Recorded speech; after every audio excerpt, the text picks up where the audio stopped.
शिवाय। प्रफुल्ल नील पंकज प्रपंच कालिमप्रभावलम्बि कण्ठकन्दली रुचि प्रबद्ध कन्धरं स्मरच्छिदं पुरच्छिदं भवच्छिदं मखच्छिदं गजच्छिदान्धकच्छिदं तमन्तकच्छिदं भजे। अखर्व सर्वमङ्गलाकलाकदम्ब मञ्जरी रसप्रवाह माधुरी विजृम्भणा मधुव्रतं स्मरान्तकं पुरान्तकं भवान्तकं मखान्तकं गजान्तकान्धकान्तकं तमन्तकान्तकं भजे।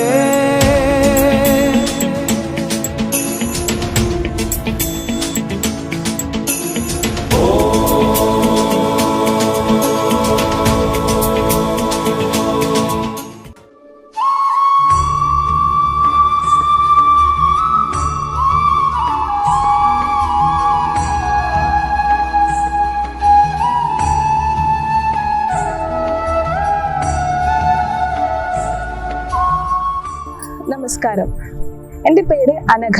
ഇത് എൻ്റെ ചേച്ചി അനുഷ. ഇത് അമൃത, എൻ്റെ അനിയത്തിയാണ്.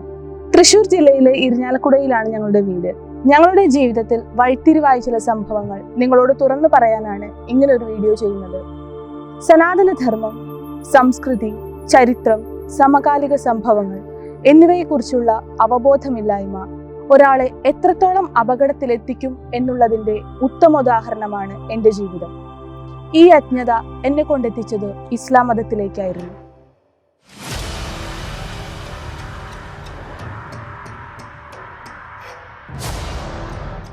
സനാതനധർമ്മത്തെക്കുറിച്ച് ശരിയായി പഠിക്കാനോ അറിയാനോ ഉള്ള സാഹചര്യം ഉണ്ടായിരുന്നില്ല. ഒരു ഹിന്ദു കുടുംബത്തിൽ ജനിച്ചതുകൊണ്ട് മാത്രം ഹിന്ദുവായി വളർന്നവളായിരുന്നു ഞാൻ. 10 വരെ ഞാനും ചേച്ചിയും ഒരു കോൺവെന്റ് സ്കൂളിലാണ് പഠിച്ചത്. അതുകൊണ്ട് തന്നെ എല്ലാ മതവും ഒന്ന് എന്നൊരു തെറ്റിദ്ധാരണയിലാണ് ഞങ്ങൾ വളർന്നത്.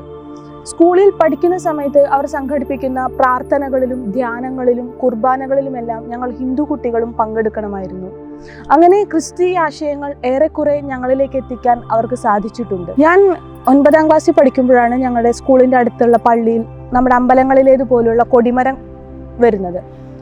അപ്പോൾ ഞങ്ങൾ ഹിന്ദു കുട്ടികൾക്കൊക്കെ ഭയങ്കര സന്തോഷമാണ് ആയത്. കാരണം നമ്മളും അവരും ഒന്നാണ്, അവർ നമ്മളെയും അംഗീകരിക്കുന്നു എന്നല്ല അവരും പറയാൻ ഉദ്ദേശിക്കുന്നത്. അപ്പോൾ അതൊരു മതേതരത്വത്തിൻ്റെ അടയാളമായി ഞങ്ങൾ ഹിന്ദു കുട്ടികൾ കണ്ടു. ഞങ്ങൾക്ക് ഭയങ്കര സന്തോഷമായിരുന്നു. എന്നാൽ ഇന്ന് ഞങ്ങൾ മനസ്സിലാക്കുന്നു, നമ്മളിൽ ഒരാളെ പോലെ വന്ന് നമ്മുടെ ആചാരങ്ങളും അനുഷ്ഠാനങ്ങളുമെല്ലാം അതേപോലെ പകർത്തിയെടുത്ത് ക്രൈസ്തവീകരിക്കുന്ന പതിവ് റോബർട്ട് ഡി നൊബിലിയുടെ കാലം തൊട്ടേ ഉള്ളതാണ്. ഇതിലൂടെ അനേകായിരങ്ങളെ മതപരിവർത്തനം ചെയ്യാൻ അവർക്ക് സാധിച്ചിട്ടുണ്ട്. ഈ കുർബാനകളിലും പ്രാർത്ഥനകളിലുമെല്ലാം ഹിന്ദു കുട്ടികൾ വരുമായിരുന്നെങ്കിലും ഇതിൽ നിന്നെല്ലാം മാറി നിന്നവരായിരുന്നു എൻ്റെ മുസ്ലിം കൂട്ടുകാർ. അവരോട് ചോദിച്ചപ്പോൾ അവർ പറഞ്ഞത് ഞങ്ങൾക്ക് ഒരേ ഒരു ദൈവമേ ഉള്ളൂ, ആ ദൈവത്തെ മാത്രമേ ഞങ്ങൾ ആരാധിക്കൂ എന്നാണ്. അത് കേട്ടപ്പോൾ എനിക്ക് ആദ്യം അത്രയും സ്വീകാര്യമായി തോന്നിയില്ല. കാരണം എല്ലാ മതങ്ങളും ഒരു ദൈവത്തിലേക്കല്ലേ നയിക്കുന്നത്, പിന്നെ എന്തുകൊണ്ടാണ് ഇവർ മാത്രം ഇങ്ങനെ മാറി നിൽക്കുന്നത്? ഇത് ആ ഒരു സമയത്ത് എനിക്ക് അത്ര യോജിക്കാൻ കഴിയാത്തൊരു ചിന്താഗതിയായിരുന്നു അത്. പക്ഷേ അത് ഞാൻ അപ്പോൾ വിട്ടു. പിന്നീട് +1 +2 ഞാനൊരു ഗവൺമെൻറ് സ്കൂളിലാണ് പഠിച്ചത്. അന്നാണ് ഞാൻ ആദ്യമായി അറിയുന്നത് എല്ലാ ഗവൺമെൻറ് സ്കൂളുകളിലും വെള്ളിയാഴ്ച ദിവസങ്ങളിൽ ജുമാ നിസ്കാരത്തിനായി മുസ്ലിം കുട്ടികൾക്ക് 1 മണിക്കൂർ എക്സ്ട്രാ കൊടുക്കുന്നുണ്ട് എന്നുള്ള കാര്യം. എനിക്ക് ഭയങ്കര അത്ഭുതമാണ് തോന്നിയത്. കാരണം ഒരു ഗവൺമെൻറ് അംഗീകൃത സ്ഥാപനമായിരുന്നിട്ട് കൂടി എന്തുകൊണ്ട് ഒരു പ്രത്യേക മതവിഭാഗത്തിൻ്റെ പ്രാർത്ഥനയ്ക്ക് മാത്രം ഇത്രയധികം പ്രാധാന്യം കൊടുക്കുന്നു? അപ്പോൾ അതിലെന്തോ ഒരു പ്രത്യേകത ഉണ്ടാവാം എന്നൊരു തോന്നലാണ് ആദ്യം വന്നത്. അങ്ങനെയാണ് ഞാൻ ഇസ്ലാം മതത്തെക്കുറിച്ച് ശ്രദ്ധിക്കാൻ തുടങ്ങുന്നത്. ആദ്യം നിസ്കാരത്തോടായിരുന്നു ഒരു കൗതുകം. കാരണം നമ്മുടെ ഇതുപോലെയുള്ള പ്രാർത്ഥനാ രീതികളല്ല അവർക്ക്. അപ്പോൾ അതെന്താണ് എന്നറിയണം എന്നൊരു ആകാംക്ഷയായി. അങ്ങനെ ഞാൻ കൂട്ടുകാരോട് അതേക്കുറിച്ച് ഓരോന്ന് ചോദിക്കാൻ തുടങ്ങി. പക്ഷേ അന്നൊന്നും എനിക്ക് മതം മാറണം എന്നൊരു ഇൻറ്റൻഷനൊന്നും ഉണ്ടായിരുന്നില്ല. പിന്നീട് ഉപരിപഠനത്തിനായി ഞാൻ എറണാകുളത്ത് എത്തിയതിനു ശേഷമാണ് എൻ്റെ ഇസ്ലാം പഠനം കൂടുതൽ ശക്തമാവുന്നത്. കോളേജിലും ഹോസ്റ്റൽ റൂമിലാണെന്നുണ്ടെങ്കിലും എനിക്ക് കുറേ മുസ്ലിം ഫ്രണ്ട്സ് ഉണ്ടായിരുന്നു. സ്വാഭാവിക സംഭാഷണങ്ങൾക്കിടയിൽ പല മതങ്ങളിലെ ആചാരാനുഷ്ഠാനങ്ങളും ഞങ്ങളുടെ ചർച്ചാ വിഷയമായി വന്നു. അവർ ഹിന്ദു ധർമ്മത്തെക്കുറിച്ച് എന്നോട് കുറേ ചോദ്യങ്ങൾ ചോദിച്ചു. എന്തിനാണ് നിങ്ങൾക്ക് ഇത്രയധികം ദൈവങ്ങൾ? ഒരു ആപത്ഘട്ടം വന്നു കഴിഞ്ഞാൽ നിങ്ങൾ ആരെ വിളിച്ച് പ്രാർത്ഥിക്കും? എന്തിനാണ് നിങ്ങൾ കല്ലിനെ ആരാധിക്കുന്നത്, വിഗ്രഹത്തെ ആരാധിക്കുന്നത്? ഗണപതിക്ക് എന്തിനാണ് ആനത്തല? ഹനുമാൻ കുരങ്ങനെയാണോ നിങ്ങൾ ദൈവമായി കാണുന്നത്? തുടങ്ങി നിരവധി ചോദ്യങ്ങൾ അവർ എന്നോട് ചോദിച്ചു. എന്നാൽ അതിനൊന്നും ശരിയായ ഉത്തരം കൊടുക്കാൻ എനിക്ക് കഴിഞ്ഞില്ല. അപ്പോൾ ഇതേക്കുറിച്ച് ഞാൻ എൻ്റെ വീട്ടുകാരോട് ചോദിച്ചു. പക്ഷേ അവർക്കും എനിക്ക് തൃപ്തികരമായൊരു ഉത്തരം നൽകാൻ കഴിഞ്ഞില്ല. ഹിന്ദു മതത്തെക്കുറിച്ച് പല വീഡിയോകളിലൂടെയും ഇൻ്റർനെറ്റിലൂടെയും പഠിക്കാൻ ശ്രമിച്ചു. പക്ഷേ അവിടെ നിന്നും എനിക്ക് എൻ്റെ മനസ്സിനെ തൃപ്തിപ്പെടുത്തുന്ന ഉത്തരം കിട്ടിയില്ല. അങ്ങനെ ഞാൻ ഇസ്ലാം മതത്തെക്കുറിച്ച് അവരോട് കൂടുതൽ ചോദിച്ചറിയാൻ തുടങ്ങി. എൻ്റെ ചോദ്യങ്ങൾക്കെല്ലാം അവരുടെ കയ്യിൽ കൃത്യമായ ഉത്തരമുണ്ടായിരുന്നു. അതും എല്ലാവരും ഒരേപോലെ ഉത്തരം പറയുന്നു. അതുപോലെ നമ്മൾ ഹിന്ദുക്കൾ എന്ന് പറഞ്ഞു കഴിഞ്ഞാൽ ആവശ്യം വരുമ്പോൾ മാത്രം അമ്പലങ്ങളിൽ പോവുക, ആവശ്യം വരുമ്പോൾ മാത്രം ദൈവത്തെ വിളിക്കുക, അങ്ങനൊരു മനോഭാവമാണല്ലോ. നേരെ മറിച്ച് ഇവിടെ നോക്കുമ്പോൾ അവർക്ക് അവരുടെ മതത്തോടും ദൈവത്തോടുമുള്ള ആ ഒരു കമ്മിറ്റ്മെൻറ്റ്, അതും എന്നെ ആകർഷിച്ചു. അങ്ങനെ ഹിന്ദു മതത്തിൽ പ്രത്യേകിച്ച് കാമ്പൊന്നുമില്ല, ഇസ്ലാമാണ് ശരി എന്നെനിക്ക് പതുക്കെ തോന്നി തുടങ്ങി. ഞാൻ കൂടുതൽ അതേക്കുറിച്ച് പഠിച്ചു. എൻ്റെ കൂട്ടുകാരുടെ കയ്യിൽ നിന്ന് ഖുറാൻ വ്യാഖ്യാനങ്ങളും ഞാൻ വായിച്ചു. അതുപോലെ MM അക്ബർ, സക്കീർ നായിക് പോലുള്ളവരുടെ വീഡിയോ ഞാൻ കാണാൻ തുടങ്ങി. അങ്ങനെ ഇസ്ലാമിനെ കുറിച്ച് ഞാൻ കൂടുതൽ ഡീപ്പായി പഠിച്ചു. അങ്ങനെ പതുക്കെ ഞാൻ മാറാൻ തുടങ്ങി. ഞാൻ പൊട്ട്, ചന്ദനക്കുറിയൊന്നും തൊടാതെയായി, അമ്പലങ്ങളിൽ പോവാതെയായി, നാമം ജപിക്കാതെയായി. വീട്ടിൽ നിന്ന് ഹോസ്റ്റലിലേക്ക് ഇറങ്ങുന്ന സമയത്ത് അമ്മ എൻ്റെ കയ്യിൽ ഒരു വിഷ്ണു സഹസ്രനാമവും ഒരു ശ്രീകൃഷ്ണൻ്റെ ഫോട്ടോവും തന്നിട്ടുണ്ടായിരുന്നു. ഞാൻ അത് ഉപേക്ഷിച്ചു. അങ്ങനെ പതുക്കെ ആകെ ഞാൻ മാറാൻ തുടങ്ങി. എന്നിൽ ഈ മാറ്റങ്ങൾ ശ്രദ്ധിച്ച അമ്മ പലപ്പോഴും മനഃപൂർവ്വം എന്നോട് വിളക്ക് കത്തിക്കാനും പൊട്ടു തൊടാനും ഒക്കെ പറഞ്ഞിരുന്നു. ഇതിൻ്റെ പേരിൽ തന്നെ ഞങ്ങൾ ഒരുപാട് തവണ തല്ലുണ്ടായിട്ടുണ്ട്. പക്ഷേ അന്നൊന്നും ഞാൻ ഇസ്ലാം മതത്തെക്കുറിച്ച് ഇത്ര ആഴത്തിൽ പഠിച്ചു തുടങ്ങിയിരിക്കുന്നു എന്ന കാര്യമൊന്നും അമ്മയ്ക്ക് അറിയുന്നുണ്ടായിരുന്നില്ല. അതുകൊണ്ട് തന്നെ അവരത്രയും അത് സീരിയസ് ആയിട്ട് എടുത്തിട്ടുണ്ടായിരുന്നില്ല. പിന്നീട് പതുക്കെ എനിക്ക് ഹിന്ദു എന്ന വാക്ക് കേൾക്കുന്നത് തന്നെ ദേഷ്യമായി തുടങ്ങി. ഹിന്ദു ദൈവങ്ങളെയും ഹിന്ദു സംഘടനകളെയും ഹിന്ദുക്കളെ തന്നെയും എനിക്ക് ദേഷ്യമാവാൻ തുടങ്ങി. അങ്ങനെ 4.5 വർഷത്തെ എൻ്റെ കോളേജ് പഠനം പൂർത്തിയാക്കിയപ്പോഴേക്കും ഞാൻ തികഞ്ഞ ഹിന്ദു വിരോധിയായി മാറിയിരുന്നു. ഞാൻ മാത്രം മാറിയാൽ പോരാ, എൻ്റെ കുടുംബത്തെയും എനിക്ക് ഇസ്ലാമിലേക്ക് കൊണ്ടുവരണം എന്ന് ഞാൻ തീരുമാനിച്ചു. അങ്ങനെ ഞാൻ എൻ്റെ അനിയത്തിയെ സ്വാധീനിക്കാൻ ശ്രമിച്ചു.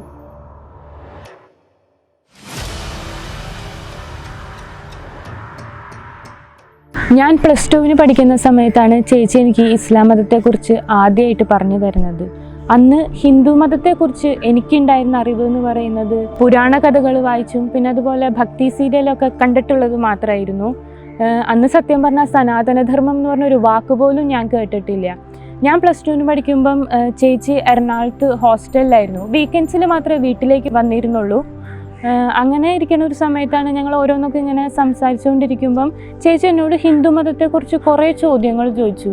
അന്ന് വരെ ഞാൻ അങ്ങനൊരു വിഷയത്തെപ്പറ്റി ചിന്തിച്ചിട്ട് പോലും ഉണ്ടായിരുന്നില്ല. പിന്നീടാണ് ഞാൻ പതുക്കെ ഇതേക്കുറിച്ച് കൂടുതൽ ചിന്തിക്കാൻ തുടങ്ങിയത്. അങ്ങനെ ചേച്ചി എന്നോട് ചോദിച്ച ചോദ്യങ്ങളൊക്കെ ഞാൻ വീട്ടുകാരോടും പിന്നെ അതുപോലെ തന്നെ എൻ്റെ ടീച്ചേഴ്സിനോടൊക്കെ ചോദിച്ചു. പക്ഷേ അവർ പറഞ്ഞു തന്ന മറുപടി എന്ന് പറയുന്നത് ഒട്ടും ക്ലാരിറ്റി ഉണ്ടായിരുന്നില്ല, അതെനിക്ക് സാറ്റിസ്ഫൈങ് ആയിരുന്നില്ല. ഞാൻ എൻ്റെ വീട്ടുകാരോട് എന്തിനാണ് നമുക്ക് അർത്ഥമറിയാത്ത ഇത്ര ആചാരാനുഷ്ഠാനങ്ങൾ എന്ന് ചോദിച്ചപ്പോഴും അവർ പറഞ്ഞത് നമ്മുടെ മുതുമുത്തശ്ശന്മാർ എന്താണോ ചെയ്തു പോരുന്നത് അത് നമ്മളും ചെയ്യുന്നു എന്നാണ്.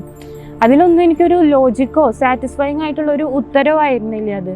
അങ്ങനെ ഈ ഒരു കൺഫ്യൂഷൻ സ്റ്റേജിൽ നിൽക്കുന്ന സമയത്താണ് ചേച്ചി എനിക്ക് പതുക്കെ ഇസ്ലാം മതത്തെക്കുറിച്ച് പറഞ്ഞു തരുന്നത്. അതിലെനിക്ക് ഏറ്റവും ഇഷ്ടമായ കൺസെപ്റ്റ് എന്ന് പറയുന്നത് ഏകദൈവ വിശ്വാസം തന്നെയാണ്. പിന്നെ അതുകൂടാതെ 5 നേരത്തെ അവരുടെ ചിട്ടയായ നിസ്കാരത്തോടൊക്കെ എനിക്ക് വല്ലാത്ത ഇഷ്ടം തോന്നിയിരുന്നു. എനിക്ക് കുറേ മുസ്ലിം ഫ്രണ്ട്സ് ഉണ്ടെങ്കിലും അവർക്ക് ഇസ്ലാം മതത്തെക്കുറിച്ച് ആധികാരികമായിട്ട് പറഞ്ഞു തരാനൊന്നും അറിയുണ്ടായിരുന്നില്ല. അതുകൊണ്ട് തന്നെ ഞാൻ എൻ്റെ ചേച്ചി വഴി തന്നെയാണ് ഇസ്ലാമിനെ കുറിച്ച് കൂടുതൽ അറിഞ്ഞതും പഠിച്ചതും ഒക്കെ. ചേച്ചി പറഞ്ഞു തന്നതിൽ വെച്ച് എനിക്ക് ഏറ്റവും പേടി തോന്നിയത് നരകവർണ്ണന തന്നെയാണ്. നമ്മൾ ഖുറാൻ പ്രകാരം ജീവിച്ചില്ലെങ്കിൽ അല്ലെങ്കിൽ അള്ളാഹു പറയുന്ന പ്രകാരം ജീവിച്ചില്ലെങ്കിൽ കടുത്ത നരകശിക്ഷ കിട്ടുമെന്നാണ് ചേച്ചി പറഞ്ഞു തന്നത്.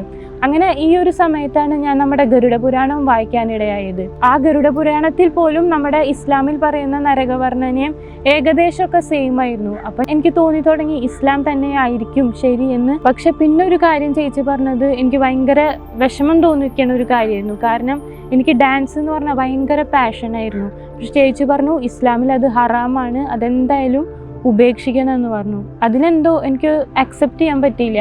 ഞാൻ എന്നിട്ട് ചേച്ചിയോട് ചോദിച്ചു, നമുക്ക് ഈ കഴിവൊക്കെ തന്നത് ദൈവം തന്നെയല്ല, പിന്നെ എന്തുകൊണ്ടാണ് അത് ചെയ്യരുത് എന്ന് പറയുന്നത് എന്ന് ചോദിച്ചപ്പോഴും എനിക്ക് പറഞ്ഞു തന്നത് എന്ന് പറഞ്ഞാൽ അള്ളാഹു നമ്മളെ പരീക്ഷിക്കുകയാണെന്നും പിന്നെ നല്ലൊരു മുസ്ലിമിന് മാത്രമേ ഇതൊക്കെ അതിജീവിച്ച് ജീവിക്കാൻ പറ്റുള്ളൂ എന്നാണ്. ഇതിലൊന്നും എനിക്കൊരു ലോജിക്ക് തോന്നിയില്ല. അതുകൊണ്ട് തന്നെ ഞാൻ ഇസ്ലാം കൂടുതൽ ഡീപ്പായിട്ട് പഠിക്കാനും ശ്രമിച്ചില്ല. പക്ഷേ നരകത്തെക്കുറിച്ചുള്ള വർണ്ണന എന്നെ വല്ലാതെ പേടിപ്പെടുത്തിയിരുന്നു. അങ്ങനെ ഞാൻ പതുക്കെ നാമം ജപിക്കണത് നിർത്തിയിരുന്നു, അമ്പലത്തിൽ പോണത് നിർത്തിയിരുന്നു. പിന്നെ അതുപോലെ എൻ്റെ ഡ്രസ്സിങ് സ്റ്റൈലിൽ പോലും ഞാൻ കൂടുതൽ ശ്രദ്ധിക്കാൻ തുടങ്ങി. അതെൻ്റെ ക്യാരക്ടറിനെ പോലും വല്ലാതെ ബാധിച്ചു. ഞാൻ എല്ലാത്തിൽ നിന്നും പതുക്കെ ഉൾവലിയാൻ തുടങ്ങിയിരുന്നു.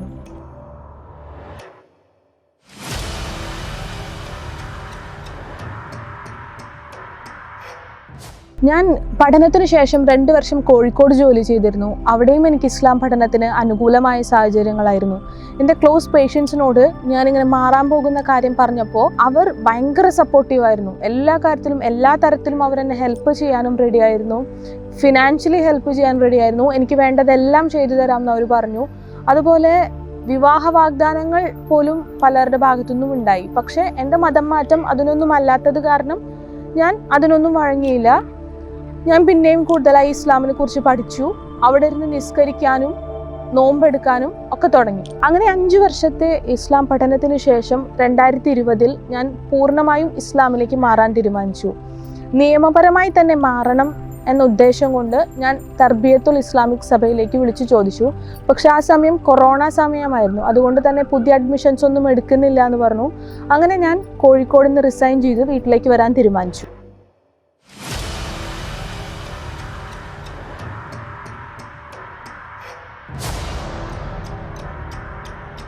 അവളുടെ പെട്ടെന്നുള്ള റെസിഗ്നേഷൻ എനിക്ക് വല്ലാത്തൊരു ടെൻഷനാണ് ഉണ്ടാക്കിയത്. കാരണം വീട്ടിൽ കാര്യങ്ങൾ തുറന്നു പറയുന്നതിന് മുമ്പ് അവൾ എന്നെ അനിയത്തിനെ ഒരു ദിവസം കോൺഫറൻസ് കോളിൽ വിളിച്ചിട്ട് അവൾ കൺവേർട്ട് ആവാൻ പോവാന്നുള്ള കാര്യം പറഞ്ഞിരുന്നു. അന്ന് ആ സമയത്ത് ഞാൻ ബാംഗ്ലൂർ വർക്ക് ചെയ്യായിരുന്നു. കുറേ നേരം സംസാരിച്ചിട്ടും അവൾ ഹിന്ദു മതത്തെ അല്ലെങ്കിൽ ഹിന്ദു ധർമ്മത്തെക്കുറിച്ച് ചോദിച്ച ചോദ്യങ്ങൾക്കൊന്നും ഞങ്ങൾക്ക് ഉത്തരം കൊടുക്കാൻ സാധിച്ചില്ല. അത് കാരണം തന്നെ അങ്ങനെ ഒരു തീരുമാനത്തിൽ നിന്ന് അവളെ പിന്തിരിപ്പിക്കാനും ഞങ്ങൾക്ക് കഴിഞ്ഞില്ല. മുൻപ് അവൾ ഇസ്ലാം പഠിക്കണം എന്ന് പറഞ്ഞപ്പോഴും അത് ഇത്രത്തോളം ഒരു അപകടത്തിൽ എത്തിക്കുമെന്ന് ഞങ്ങൾ തീരെ പ്രതീക്ഷിച്ചിട്ടുണ്ടായിരുന്നില്ല. കാരണം അന്നൊക്കെ എല്ലാം അതൊന്നല്ലേ, അപ്പം എല്ലാം പഠിച്ചിരിക്കുന്നത് നല്ലതല്ലേ എന്നൊരു ചിന്തയായിരുന്നു. അങ്ങനെ ലോക്ക്ഡൗൺ സമയത്ത് ഞാനും അവളും വീട്ടിലെത്തി.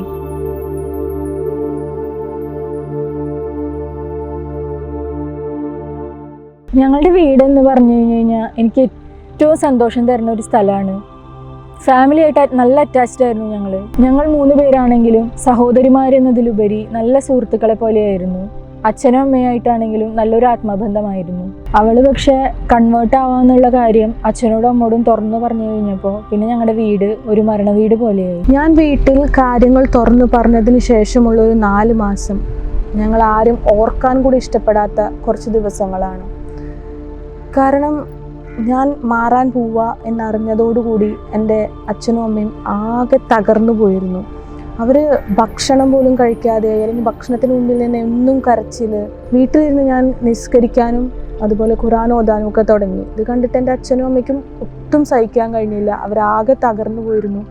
അവർ കരഞ്ഞു പറഞ്ഞു, മോളെ നീ പോവല്ലേ, ഇങ്ങോട്ട് തിരിച്ചു വരൂ, അച്ഛനമ്മയെ വിട്ടു പോകല്ലേ എന്ന് അവർ കരഞ്ഞു പറഞ്ഞു.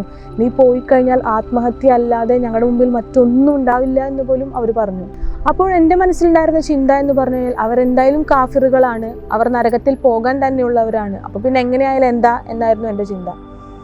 അവരുടെ കണ്ണുനീരിനോ അവരുടെ വാക്കിനോ ഞാൻ അല്പം പോലും വില കൊടുത്തിരുന്നില്ല. കാരണം ഖുറാനിൽ പറഞ്ഞിരിക്കുന്നത് തന്നെ അങ്ങനെയായിരുന്നു. ഇസ്ലാം സ്വീകരിക്കാത്ത പക്ഷം നിങ്ങളുടെ രക്ഷിതാക്കളെ നിങ്ങൾ അനുസരിക്കേണ്ട, അല്ലെങ്കിൽ അവരെ രക്ഷകർത്താക്കളാക്കി സ്വീകരിക്കരുത് എന്നാണ് ഖുറാനിൽ പറഞ്ഞിട്ടുള്ളത്. മുഹമ്മദ് നബി പോലും സ്വന്തം അച്ഛനും അമ്മയ്ക്കും വേണ്ടി പ്രാർത്ഥിച്ചിട്ടില്ല എന്നാണ് പറഞ്ഞത്.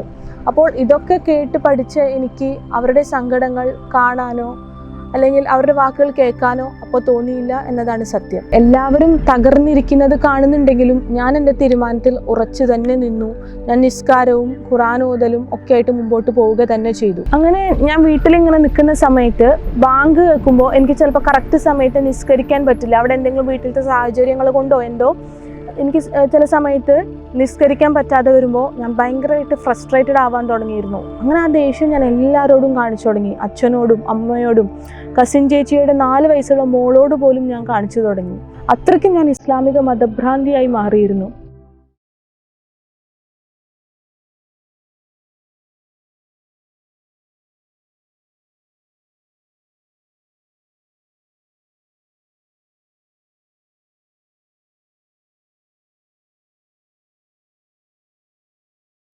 ഞാനും അമൃതവും പൊതുവെ വീട്ടിൽ സൈലൻ്റ് ആണ്, അങ്ങനെ ഒരുപാടൊന്നും സംസാരിക്കാറില്ല. അപ്പോൾ ഇവൾ വരുമ്പോഴാണ് വീട്ടിൽ കുറച്ച് ഒച്ചയും അനക്കവും കളിയും ചിരിയും തമാശയൊക്കെ ഉണ്ടാവാറ്. ഏത് നേരവും ഇങ്ങനെ ചലച്ചുകൊണ്ടിരിക്കും, വായ അടക്കേ ഇല്ല. അങ്ങനെയാണ് ഇവളുടെ ഒരു പ്രകൃതം. ആ കുറച്ച് മാസങ്ങളിൽ അവളിൽ വന്ന മാറ്റങ്ങൾ ശരിക്കും കണ്ടറിയുകയായിരുന്നു. അവൾ വസ്ത്രധാരണ രീതിയിലൊക്കെ മാറി തുടങ്ങി. അതുപോലെ ഒട്ടും സംസാരിക്കാതെയായി. ആളുകളോടൊക്കെ നന്നായി ഇടപഴകിക്കൊണ്ടുണ്ടായിരുന്ന അവൾ എല്ലാത്തിനും ഉൾവലിഞ്ഞു. അതുപോലെ പാട്ടും ഡാൻസും ഒക്കെ നിർത്തി. സിനിമ കാണുന്നത് പോലും നിർത്തി. ഞങ്ങൾ പാട്ട് കേൾക്കുന്നതും സിനിമ കാണുന്നത് പോലും അവൾക്ക് ദേഷ്യമായി തുടങ്ങി. അങ്ങനെ എല്ലാത്തിനും മാറി. ശരിക്കും അവൾ ചിരിക്കാൻ പോലും മറന്നുപോയൊരവസ്ഥയിലായിരുന്നു ആ സമയത്ത്. ഞങ്ങളൊക്കെ ഒരുപാട് വിഷമിച്ചു പോയി. ഒരു മതപഠനം ഒരാളെ ഇങ്ങനെയൊക്കെ മാറ്റുമോ എന്ന് പോലും പേടിച്ചു പോയ സമയങ്ങളായിരുന്നു അത്. അച്ഛനും അമ്മയും കൺമുമ്പിൽ നിന്ന് കരയുമ്പോൾ പോലും എന്ത് ചെയ്യണമെന്ന് അറിയാത്ത അവസ്ഥ. എത്രയോ രാത്രികളിൽ അച്ഛൻ വന്ന് ഞങ്ങളുടെ അടുത്ത് വന്ന് ചോദിക്കും, മക്കളെ അവൾ നമ്മളെ വിട്ട് പോവില്ലായിരിക്കില്ലേ എന്ന് ചോദിക്കുമ്പോൾ അച്ഛനെ എന്ത് പറഞ്ഞ് സമാധാനിപ്പിക്കണം എന്നറിയാത്ത അവസ്ഥ. ഈ ഒരു സമയത്ത് അച്ഛനും അമ്മയും വല്ലാതെ ടെൻഷൻ അനുഭവിച്ചിരുന്നു. അവർ ഇവളെ ഇതിന്ന് പിന്തിരിപ്പിക്കാൻ വേണ്ടി പല വഴികൾ ശ്രമിച്ചു. അങ്ങനെ ഒരു ജ്യോത്സ്യനെ പോയി കാണുകയും അദ്ദേഹം ജപിച്ച് നൽകിയ പഞ്ചസാരയൊക്കെ അവൾക്ക് ഭക്ഷണത്തിൽ ചേർത്ത് കൊടുക്കുകയോ ഒക്കെ ചെയ്തിരുന്നു. പക്ഷേ അതൊന്നും അവളിൽ ഒരു മാറ്റവും ഉണ്ടാക്കിയില്ല. അവസാനം അച്ഛൻ എന്നോട് വന്ന് ചോദിച്ചു എന്താ ചെയ്യണ്ടേ. അപ്പം ഞാൻ പറഞ്ഞു, കാരണം അത്രത്തോളം ക്ഷമ നശിപ്പിക്കുന്ന പ്രവൃത്തികളാണ് അവൾ അവിടെ ഇരുന്ന് ചെയ്തുകൊണ്ടുണ്ടായിരുന്നത്. അപ്പം ഞാൻ അച്ഛനോടും അമ്മോടും പറഞ്ഞു, അവൾ എന്ത് വേണമെങ്കിലും ചെയ്തോട്ടെ, പക്ഷേ നിങ്ങളുടെ വായിൽ നിന്ന് അവളോട് ഇറങ്ങിപ്പോ എന്നൊരു വാക്ക് വരരുത്. അങ്ങനെ വന്നാൽ അവളെ നമുക്ക് നഷ്ടപ്പെടുന്ന ഉറപ്പാണ് എന്ന് ഞാൻ പറഞ്ഞു. എനിക്കെന്ന് പറയുമ്പോൾ ഫ്രണ്ട് സർക്കിളൊക്കെ ഭയങ്കര കുറവായിരുന്നു.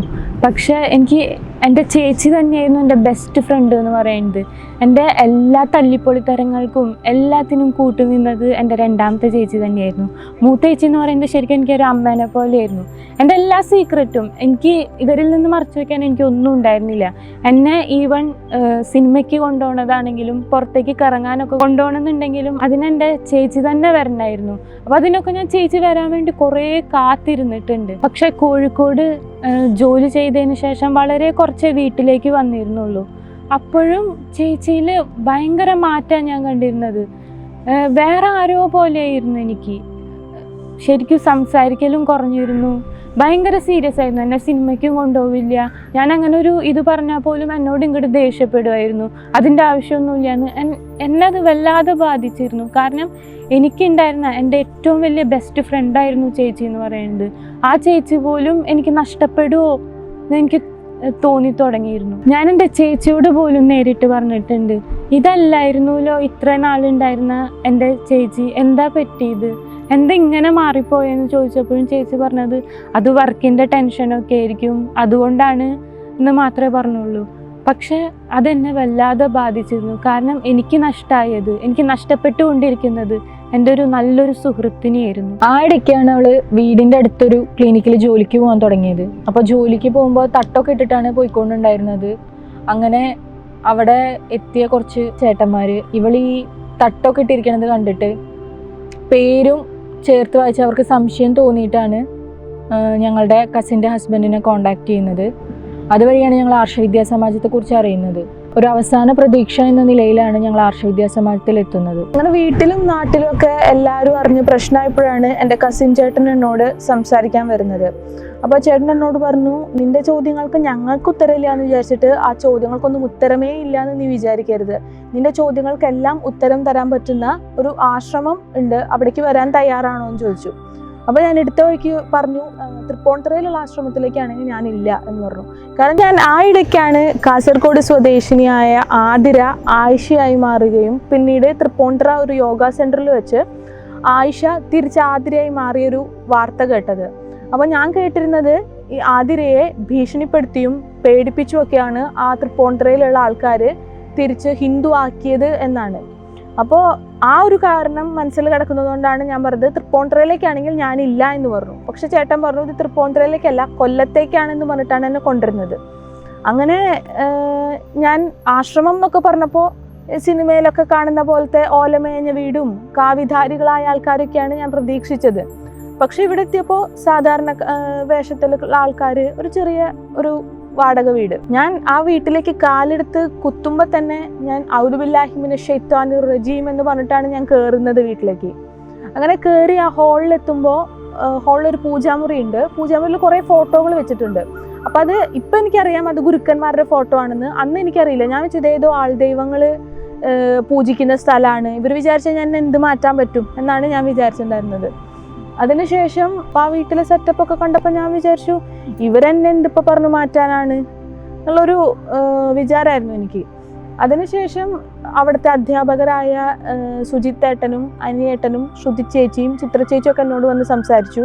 അപ്പോൾ അവരോടൊക്കെ എനിക്ക് ഭയങ്കര ദേഷ്യമാണ് തോന്നിയത്. കാരണം അവർ ഇസ്ലാമിനെ തെറ്റായി വ്യാഖ്യാനിക്കുന്നു, ഖുറാനിലില്ലാത്തതാണ് അവർ പറയുന്നത് എന്നൊക്കെയാണ് എനിക്ക് തോന്നിയത്. കാരണം എൻ്റെ മനസ്സിൽ അപ്പോൾ ഉള്ള വിചാരം എന്ന് പറഞ്ഞു കഴിഞ്ഞാൽ ഇസ്ലാമിൽ ഒരിക്കലും തെറ്റില്ല, ഇസ്ലാമാണ് എന്നും ശരി എന്നുള്ളതായിരുന്നു ഞാൻ അതുവരെയും വിചാരിച്ചുകൊണ്ടിരുന്നത്.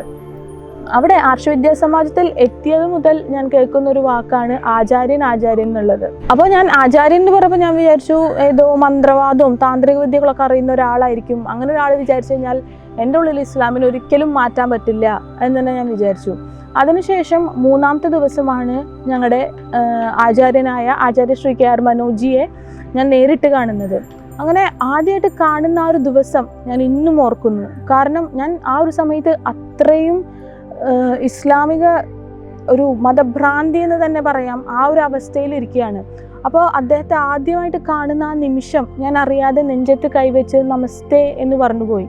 ഞാൻ പിന്നെ പെട്ടെന്നാണ് ആലോചിച്ചത് ഞാൻ എന്തായി ചെയ്തത്. കാരണം ഇസ്ലാമിൽ അള്ളാഹുവിനെ അല്ലാതെ വേറൊരാൾ വണങ്ങാൻ പോലും പറ്റില്ല. പക്ഷേ അദ്ദേഹത്തിന് മുമ്പിൽ എത്തിയപ്പോൾ അറിയാതെ ഞാൻ അദ്ദേഹത്തെ വണങ്ങിപ്പോയി എന്നുള്ളതാണ് സത്യം. അത്രയ്ക്കായിരുന്നു ആ ഒരു പ്രഭാവം. വളരെ സൗമ്യവും ശാന്തനുമായിട്ടാണ് അദ്ദേഹം എന്നോട് പെരുമാറിയത്. ഞാൻ ഇത്ര നാളും എന്താണ് ശരി എന്ന് വിചാരിച്ചിരുന്നത് അതേ ഗ്രന്ഥങ്ങൾ വെച്ച് ഖുറാനും ഹദീസുകളും എൻ്റെ മുമ്പിൽ നിരത്തിക്കൊണ്ടാണ് അദ്ദേഹം അതിലെ ഓരോന്ന് ചോദിച്ച് എനിക്ക് കാര്യങ്ങൾ പറഞ്ഞു തന്നത്. 5 വർഷം ഞാൻ തലയിൽ കൊണ്ട് നടന്ന ഇസ്ലാം എന്ന ആശയം വെറും 3 മണിക്കൂർ കൊണ്ടാണ് അദ്ദേഹം പൊളിച്ചടക്കി തന്നത്. ഇസ്ലാം പൂർണ്ണമായും തെറ്റാണ് എന്നെനിക്ക് ബോധ്യപ്പെട്ടു. പിന്നീട് ഞാൻ സനാതനധർമ്മത്തിലെ കുറേ സംശയങ്ങൾ ചോദിക്കാൻ തുടങ്ങി. അതിനും ആചാര്യൻ്റെ അടുത്ത് നിന്ന് എനിക്ക് വളരെ കൃത്യവും വ്യക്തവുമായ ഉത്തരങ്ങളാണ് കിട്ടിയത്. അങ്ങനെ ആചാര്യൻ പറഞ്ഞു സനാതനധർമ്മത്തെക്കുറിച്ച് കൂടുതൽ അറിയണം എന്നുണ്ടെങ്കിൽ ആധ്യാത്മിക ശാസ്ത്രം കോഴ്സ് കൂടെ പഠിക്കണം എന്ന് പറഞ്ഞു. അങ്ങനെ ഞങ്ങൾ 3 പേരും ആധ്യാത്മിക ശാസ്ത്രം കോഴ്സ് പഠിച്ചു. എന്താണ് യഥാർത്ഥ സനാതനധർമ്മം എന്ന് ഞങ്ങൾ അതിലൂടെ മനസ്സിലാക്കി. അതുപോലെ മറ്റു മതങ്ങളെക്കുറിച്ചും ഞങ്ങൾക്ക് കൂടുതൽ മനസ്സിലാക്കാൻ കഴിഞ്ഞു. 5 വർഷത്തോളം ഇത്രയും മഹത്വമേറിയ സനാതനധർമ്മത്തെ അവഹേളിച്ചും അപമാനിച്ചും ഹിന്ദു ദൈവങ്ങളെയെല്ലാം വെറുത്ത് ജീവിച്ച എനിക്ക് ഇനിയുള്ള ജീവിതം ഈശ്വരന് വേണ്ടി ധർമ്മത്തിന് വേണ്ടി ജീവിക്കണം എന്ന് തോന്നി. അങ്ങനെ ആർഷവിദ്യാ സമാജത്തിലെ മുഴുവൻ സമയ പ്രവർത്തകയാകണം എന്ന ആഗ്രഹം ഞാൻ ആചാര്യനോട് പറഞ്ഞു. പക്ഷെ ആദ്യം അദ്ദേഹം എന്നെ അതിൽ നിന്ന് പിന്തിരിപ്പിക്കാനാണ് ശ്രമിച്ചത്. അദ്ദേഹം പറഞ്ഞു വെള്ള ഷർട്ടിൽ കറ വീഴുന്ന പരിപാടിയാണ്, വളരെ റിസ്കേറിയ ഒരു പ്രവർത്തനമാണ്, ഇതുവരെ കൂടെ ഉണ്ടായിരുന്നവർ കൂടെ ഉണ്ടായില്ല എന്ന് വരാം, കൂട്ടുകാരും വീട്ടുകാരും എല്ലാവരും എതിർത്തു എന്നും വരാം, എവിടെ ചെന്നാലും ഭീഷണികളും അപമാനങ്ങളുമായിരിക്കാം നേരിടേണ്ടി വരുന്നത്. അടുത്ത നേരത്തെ ഭക്ഷണം എവിടെ നിന്നെന്ന് പോലും അറിയാതെ ഒരു വാടക കെട്ടിടത്തിലാണ് നമ്മൾ നിൽക്കുന്നത്. ഇന്ന് ഇറങ്ങിപ്പോകണമെന്ന് കെട്ടിടത്തിന്റെ ഉടമ പറഞ്ഞാൽ ഇറങ്ങിപ്പോകേണ്ട അവസ്ഥയിലാണ് നമ്മൾ. ഇങ്ങനെയൊരു റിസ്ക് പിടിച്ച പ്രവർത്തനത്തിലേക്ക് വരണമോ എന്ന് ശരിക്കും ആലോചിച്ചിട്ട് വേണം എന്ന് അദ്ദേഹം പറഞ്ഞു. പക്ഷെ എൻ്റെ തീരുമാനം ഉറച്ചതായിരുന്നു. കാരണം ഇവിടെ വന്നില്ലായിരുന്നെങ്കിൽ ഒരു പക്ഷേ വല്ല തീവ്രവാദത്തിലേക്കോ ഭീകരവാദത്തിലേക്കോ പോയി ജീവിതം നശിക്കുമായിരുന്ന എന്നെ ആ അന്ധകാരത്തിൽ നിന്ന് കൈപിടിച്ചുയർത്തിയ ഗുരുനാഥന് വേണ്ടി, ആർഷവിദ്യാ സമാജത്തിനു വേണ്ടി, ഈശ്വരനു വേണ്ടി, ധർമ്മത്തിനു വേണ്ടി ജീവിക്കണം എന്ന് തന്നെ ഞാൻ തീരുമാനിച്ചു. അങ്ങനെ ഞാൻ ആർഷവിദ്യാ സമാജത്തിലെ മുഴുവൻ സമയ പ്രവർത്തകയാവുകയായിരുന്നു. ഞങ്ങളുടെ കുടുംബം വേദനിച്ച പോലെ ഒരു കുടുംബവും വേദനിക്കാതിരിക്കാൻ, ഇനി ഒരു അച്ഛൻ്റെയും അമ്മയുടെയും കണ്ണീര് ഈ ഒരു വിഷയത്തിൻ്റെ പേരിൽ വീഴാതിരിക്കാൻ ഞാനും ആർഷവിദ്യാ സമാജത്തിൽ പ്രവർത്തിക്കാൻ തീരുമാനിച്ചു. ഞങ്ങളുടെ കുടുംബത്തിനെ ആത്മഹത്യയുടെ വക്കിൽ നിന്ന് രക്ഷിച്ച ഗുരുനാഥന് വേണ്ടി, ഈശ്വരന് വേണ്ടി, സനാതന ധർമ്മത്തിനു വേണ്ടി അദ്ദേഹത്തിൻ്റെ നിർദ്ദേശമനുസരിച്ച് പ്രവർത്തിക്കാൻ തന്നെയാണ് ഞങ്ങളുടെ തീരുമാനം. സനാതനധർമ്മത്തെക്കുറിച്ചുള്ള അജ്ഞതയാണ് ഇന്ന് കാണുന്ന എല്ലാ പ്രശ്നങ്ങൾക്കും കാരണം. അതുകൊണ്ട് ഈ മഹത്തായ ധർമ്മം ലോകം മുഴുവൻ എത്തുക തന്നെ വേണം. എന്ത് പ്രതിസന്ധി വന്നാലും ഭീഷണി നേരിട്ടാലും ഈശ്വരനു വേണ്ടി, സനാതനധർമ്മത്തിനു വേണ്ടി, ഞങ്ങളുടെ ഗുരുനാഥനു വേണ്ടി ഈ പ്രവർത്തനം ചെയ്യുക തന്നെ ചെയ്യും. ഞങ്ങളുടെ ഗുരുനാഥൻ്റെ സ്വപ്ന സാക്ഷാത്കാരത്തിനായി എന്നും അദ്ദേഹത്തിൻ്റെ നിഴലായി ഞങ്ങളുടെ ജീവിതത്തിൻ്റെ അവസാന ശ്വാസം വരെ ഈശ്വരനു വേണ്ടിയും ധർമ്മത്തിനു വേണ്ടിയും ഞങ്ങൾ പോരാടുക തന്നെ ചെയ്യും.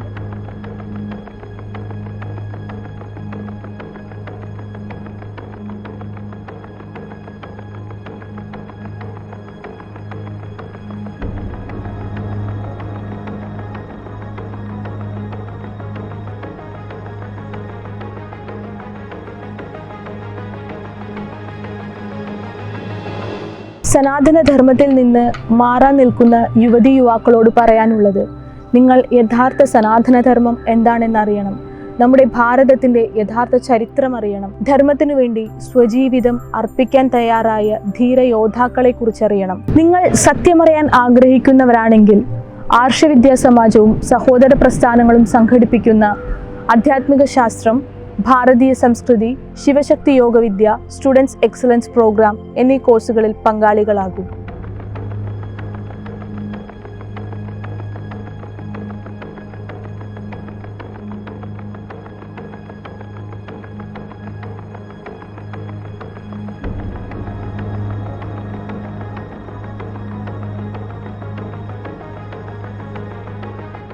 ഞാൻ എന്തുകൊണ്ട് ഇസ്ലാം ഉപേക്ഷിച്ചു എന്നുള്ള വീഡിയോയുമായി ഉടനെ വരുന്നതാണ്. കൂടുതൽ വീഡിയോസ് കാണാനായി ആർഷവിദ്യാ സമാജം യൂട്യൂബ് ചാനൽ ലൈക്ക് ചെയ്യുക, സബ്സ്ക്രൈബ് ചെയ്യുക.